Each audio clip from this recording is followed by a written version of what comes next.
Hi, it's Daphne. Welcome back to my channel. In today's video, I'm finally going through all the books I read in December. So I know it's like the end of January, but I was just really excited about bringing out the end of the year, New Year content. So I'm finally getting around to doing this wrap up. This past December was particularly special because I co-hosted a readathon, Dex the Hall readathon, with a few of my booktube friends. I'm gonna link them down below. It was Eliza, Sam, and Kaylee. We had such a good time, and I was so happy to see people participating and posting on Insta stories about the readathon and submitting their prompts and all that. So that was very exciting. So I did end up getting a few bingos for the readathon. I didn't end up blacking out the board though. I will pop it up here if you're curious. The first book I ended up reading for December was a Christmas historical romance called The Duke Alone. I was really excited to get into this. It had like Home Alone vibes, where our heroine is back visiting her family in London after being away at like this boarding school for a while, and then the family decides that, oh, we're gonna travel to our like country home, and they forget about her and they leave her in the London home. Her romantic interest is the Duke, like across the street. He's a widower.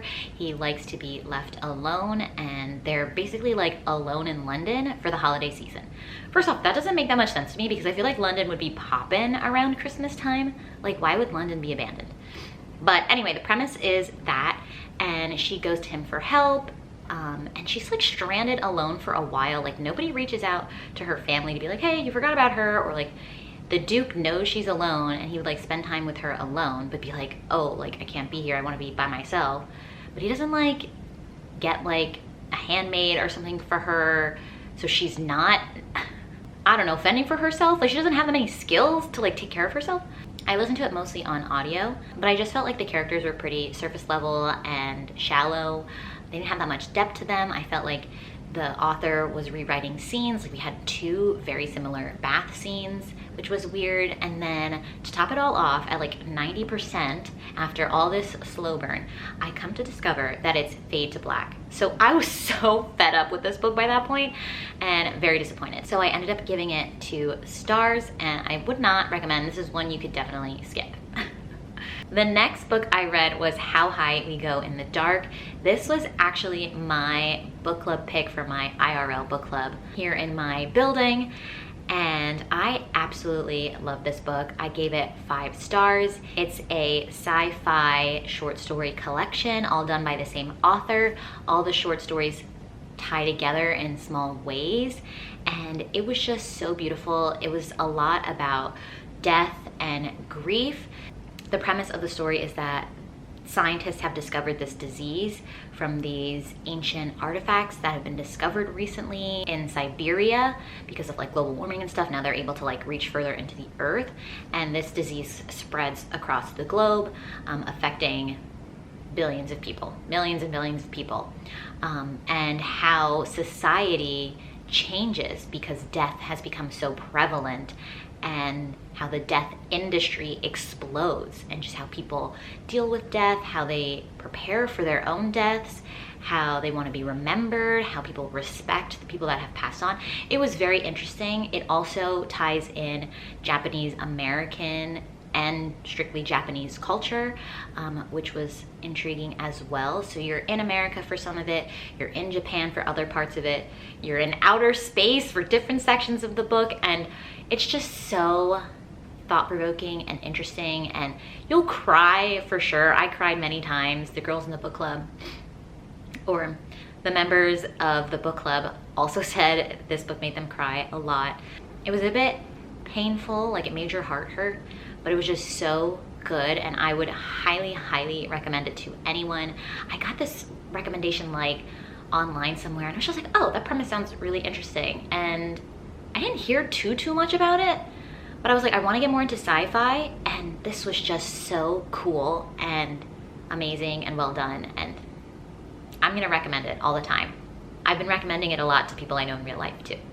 Then I switched over to another Christmas book. I was like, I'm gonna give Christmas another try. It's December. All the girlies are reading Christmas books. I wanna be a Christmas book lover as well, even though I don't typically like Christmas books because sometimes they're just like a little too Hallmarky, and I don't always love that.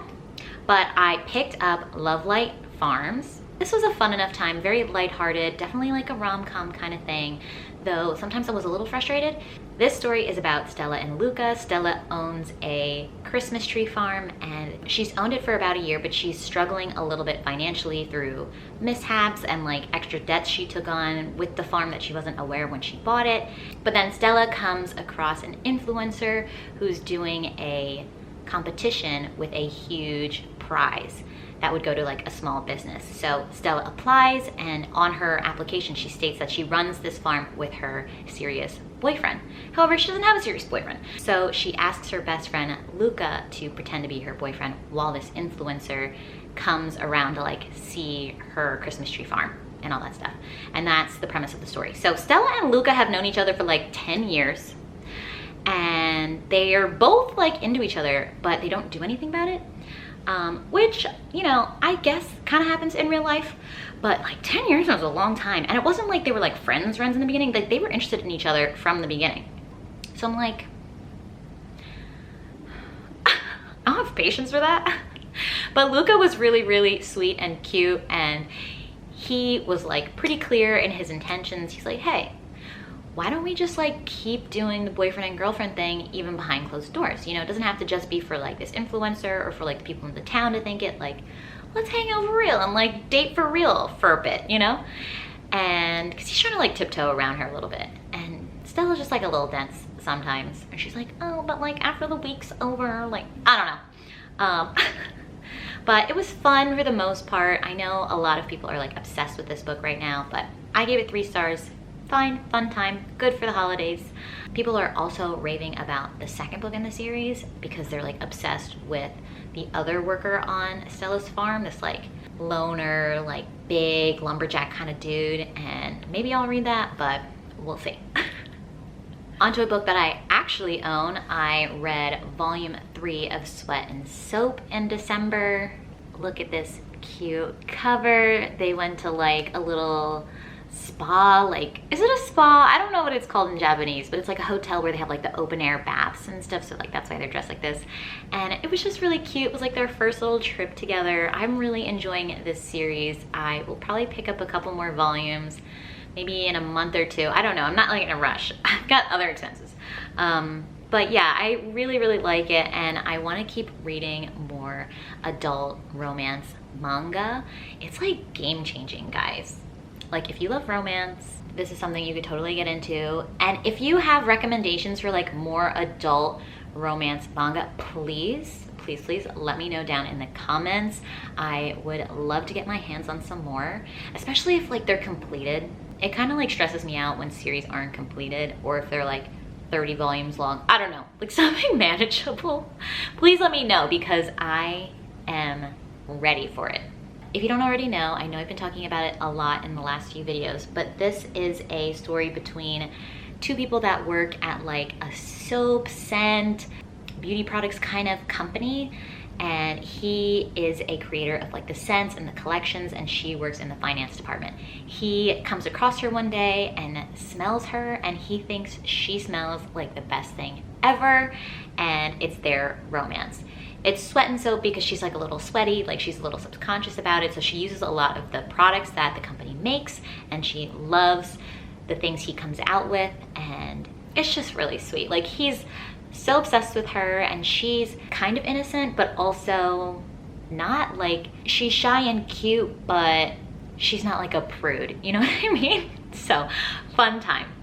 I ended up giving this 4 stars, only because like I don't think too much happened in the plot, but it was still really fun, solid read. I gave volumes 1 and 2 5 stars, I believe. Then I finally read Bunny. This was highly anticipated because it's Chloe Bunny, aka Books with Chloe's favorite book. She actually just changed her channel name to Chloe Bunny because of this book. It's all like bunny, bunny, bunny, bunny. And I wanted to be in the know, and I wanted to be one of those girlies. I gotta admit, I gave it 3 generous stars because I just didn't get it. I didn't get it. It was a little bit painful for me to get through because I just did not understand the message that was trying to be portrayed. However, soon after I completed it, I was speaking with a friend I know in real life, and she mentioned she took the story as being about loneliness. So I'd be so intrigued to like give it another shot in maybe like a year or more with that in mind, because it was very interesting and I feel like the message was like profound, but like I just wasn't getting it. So this is like a magical realism, kind of trippy, dark academia novel. So there are these women in this writing class in like grad school, or like, I think it's beyond undergraduate. This woman's experience being an outsider to this bunny group. So like these 4 other girls that are like, oh, bunny, bunny, bunny, bunny, you know, and then kind of being taken into this group and some crazy, bizarre, trippy things happening. So it's kind of like her rejecting them because she felt rejected, but then also being obsessed with them because they took her in and were like now obsessed with her. But like, did they really like her? Were they using her? What was she really seeing? Who's real? Who's not real? What's going on? You know? So it was trippy. It was wild. I didn't love it, but I'm glad I finally read it. So cheers to that at least. Then I read another historical romance. This one is Tender is the Touch. This is a historical that takes place in Alaska.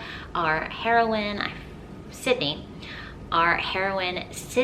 is desperate for work. She recently just got fired from like a secretarial kind of position. So she sees an ad in the paper and takes the opportunity to do this secretarial type job in Alaska. This man, Mike, who put the ad in the paper, assumed Sydney was a man when she replied, so was very surprised when she was a beautiful young woman, and he immediately wanted to send her back to the mainland, like the main part of the US, because he claimed Alaska is not for a woman. And it's their romance, and I will say, I give this a solid 3 stars. A lot freaking happened in this book. There were so many things. There were like fires and shootouts and puppies and poaching and bobsledding and like Native Americans and marriages and, you know, marriages besides like the main couple, like other people are getting married. And it was just like a lot of stuff. It was like a very full book. I know this is mass market paperback, but it's not even 400 pages. So much happened. It was fine. It was a fun time. Do I need to keep this book forever? No. Would I pass it on to somebody else if they like historical and they're just like, hey, like, is there anything I can take? I'd be like, yeah, read this one. This one was fun. It was like fairly steamy. If you are looking for something with like a lot of plot, like just like a lot of things going on, this will definitely keep your attention because a lot was going on. Solid 3 stars. Then I was like, let me get back on my monster / alien kick, and I picked up this book called Ensnared. This was recommended to me by a woman I met at a book signing event, and this is like a spider alien romance. It's a trilogy, I believe, with the same couple. So I didn't realize that going in that it was like a trilogy with the same couple. So I was like really confused because it was really slow burn. I was like, their relationship isn't really progressing that much in this first book. It's written by a married couple, I believe. The author name on the book is Tiffany Roberts, but I believe it's Tiffany and Roberts, or Robert, writing together. So that's interesting and unique. And I really enjoyed this for the most part. I think the only issue I really had was that the plot was really heavy on some like the political stuff going on in the story. And I was just like skimming that. I was like, I don't care about all this detail with this political stuff. Can we move on and get to the romance? But it was really interesting and cool. I liked the setting. I liked our hero. The premise of this story is that our heroine, I can't tell you her name right now, kind of had like a crappy life on Earth. So she signed up to be a part of this like exploratory group of humans that were gonna live on this other planet. And their ship crashed on this like spider planet where these huge spiders live. Like you can see the cover. And our hero finds her because, I don't know, like he's got his political stuff. He's like living out in the jungle.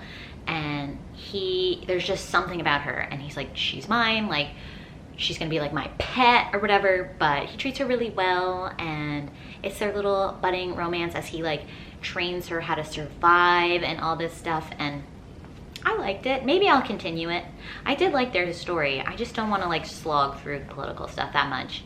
I ended up giving this 3 stars as well, and yeah, I was pleasantly surprised, and I didn't know spiders, like the spider thing is kind of, the spider thing is obviously kind of weird, but like it's a monster alien romance. Like it's fun. Like it's okay to have a little fun with weird stuff.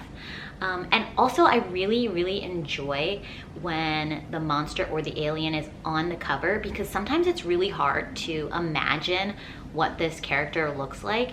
So it's nice to like be able to like go back to Goodreads and reference the cover art and be like, oh, okay, that's what they mean by like the mandibles or whatever, like these little claw things at the front. So I appreciate that as well. So the next book I read was our book club pick for the readathon, Strange the Dreamer. I had the physical copy out from the library, and then I also listened to the audiobook from the library, which the audio was really good. I enjoyed it a lot. I ended up giving this book 4 generous stars. Maybe I'd give it like 3.5 if I was being more true to myself, just because I'm not typically like a YA reader. And I wouldn't say this is like super YA, because our characters feel more mature. Like Laszlo, I think that was his name, is definitely like a grown man, but our heroine is a bit on the younger side. I don't know how old she is. But it does read a bit YA to me. This is like an adventure story where Laszlo is determined to visit this lost city called Weep. And I don't want to give too much away, but there is a little bit of romance. There is a lot of like adventure and a little bit of mystery, because you don't really know what's going on with this city. And Laszlo's like a librarian, and he becomes like this strong, respectable, like wise dude that's like journeying to this place. And it's quite long, and there's a lot of like magical beings as well. I don't want to like say too much. Well, I guess it doesn't spoil it, because in the first chapter it says, but there are these godlike creatures that are blue, and the human population has no idea where they came from. And you're starting to discover like more about that history, and what's the deal with them. Eliza has also read the second book, I believe. I don't know if she finished it. I think she probably did.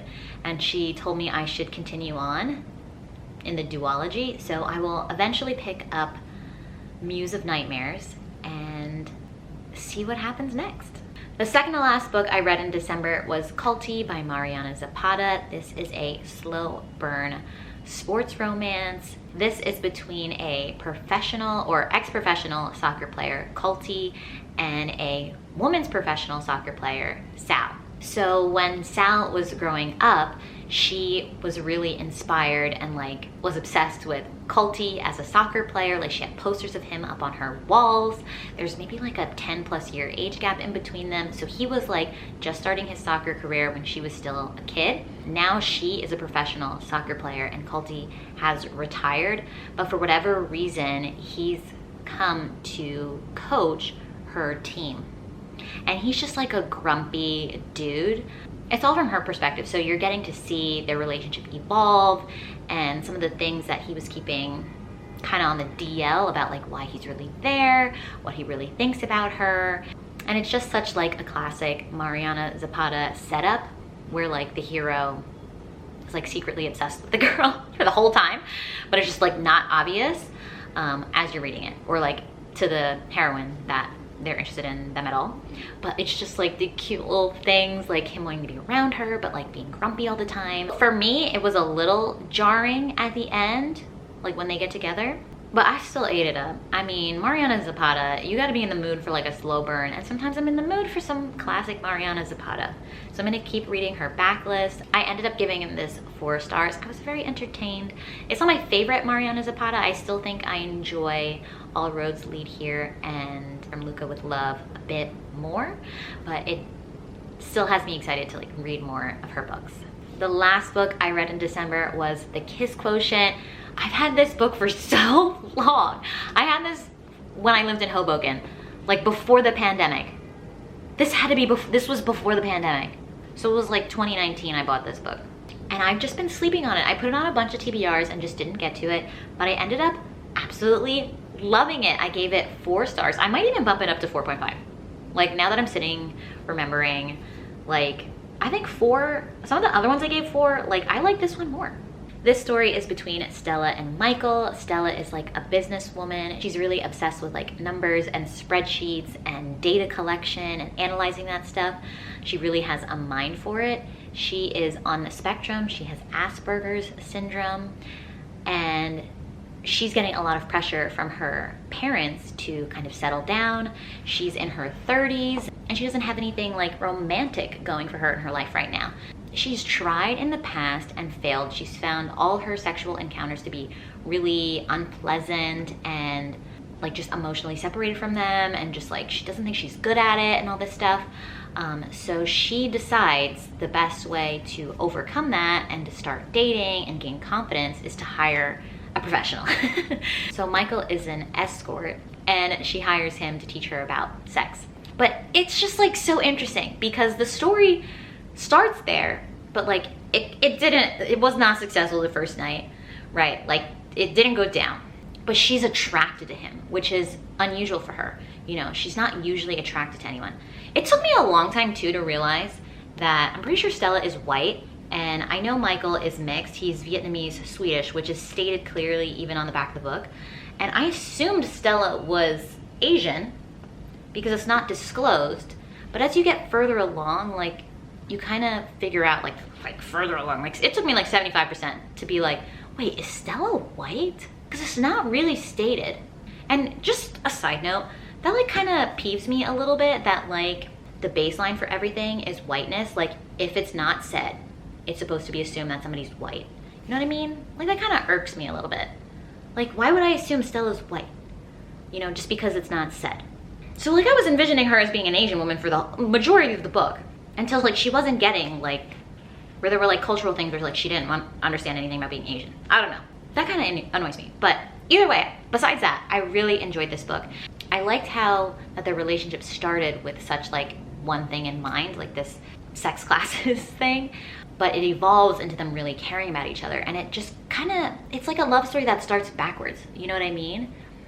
Like you start at such an intense level and then you kind of like go down to get to know each other and things like that. I don't know. It just felt like it was in reverse, and it was such like a different reading experience that I really enjoyed that kind of twist on the romance formula, you know? So I would definitely recommend this. Michael has a lot of things going on in his life, like why he's doing the escort stuff. You'll learn more about his family and like why he needs the money and what his true passion is, and he just falls for her. And you know, Stella doesn't read the signs that great sometimes, so it's like a miscommunication, but it's more like understandable, you know what I mean? It's not like, oh, it's a third act breakup, like misunderstanding trope, blah, blah, blah. Like it makes sense for this couple. And I was pleasantly surprised. Like I've just been waiting and sitting on this book, not reading it for so long. And then I finally picked it up and I was like, wow, this was great. What was I waiting for, you know? 4 to 4.5 stars. I would definitely recommend this. I know this is an older one. I know like it was making the rounds a few years ago, but like if you still haven't read it and you want like a fun, steamy romance, like this is really, really solid. I was very pleasantly surprised. All right, so those are all the books I read in December. I hope you enjoyed this video. If you did, please give it a thumbs up and subscribe down below if you haven't already, and I'll catch you in another video. Bye.